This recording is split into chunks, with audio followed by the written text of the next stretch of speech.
கடந்த 14 வருடமாக 500க்கும் மேற்பட்ட படைகள் இலங்கை கடற்படையினால பறிமுதல் செஞ்சிருக்காங்க. இது ஒவ்வொரு மீனவனுடைய ரத்தத்தின் வேர்வை. அந்த பணம்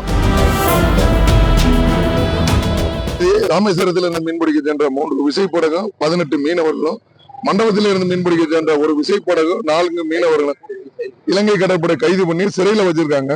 ஏற்கனவே இலங்கை சிறையில் 60க்கும் மேற்பட்ட மீனவர்கள் 6 மாதம் 1 வருடமும் மீன்பிடிக்க போன குற்றத்திற்காக தண்டனை பெற்று நோய்வாய்ப்பட்டு சிறையில சித்திரவதை அனுபவிச்சு சிறையில இருக்கிறாங்க. 100க்கும் மேற்பட்ட படைகளை பறிமுதல் செஞ்சிருக்காங்க. மத்திய மாநில அரசு துரித நடவடிக்கை எடுத்து இந்த நீண்ட காலமாக இருந்து வர இந்த பிரச்சனைக்கு ஒரு நிரந்தர தீர்வு காணணும். அதே மாதிரி இலங்கை சிறையில் இருக்கிற அந்த மீனவர்களையும் படகையும் மீட்டு கொடுக்கணும்னு சொல்லி நாங்க இன்றைக்கு ராமேஸ்வரத்துல ஒரு நாள் அடையாள வேலை நிறுத்தம் பண்ணி இன்றைக்கு கண்டன ஆர்ப்பாட்டம் தங்கச்சிபுரத்துல நடத்திக்கிட்டு இருக்கிறோம். இந்த மீனவர்களை போராட்ட குணத்துக்கு தள்ளாம இந்த மீனவர்களுடைய ஓட்டு மட்டும் இந்த மத்திய மாநில அரசாங்கத்துக்கு வேணும். ஆனா இந்த மீனவர் ஈட்டு கொடுக்கிற அந்நிய செலவாணி வேணும்.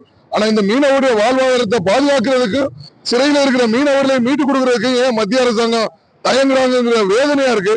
நாங்கெல்லாம் இந்திய பிரஜை தானா, இல்ல மாற்று வேற நாட்டுல இருந்து நாங்க வந்திருக்கிறோமா? எங்களுடைய அந்நிய செலவாணி மட்டும் உங்களுக்கு இனிக்குது, எங்களுடைய மீனவர்களையும் படகையும் மீட்டு கொடுக்கறதுக்கு உங்களுக்கு கசக்குது. கடந்த 14 வருடமாக 500க்கும் மேற்பட்ட படைகள் இலங்கை கடற்படையினால பறிமுதல் செஞ்சிருக்காங்க. ஒவ்வொரு படகும் 25 லட்சம் முதல் 1 கோடி மதிப்பு மிக்கது.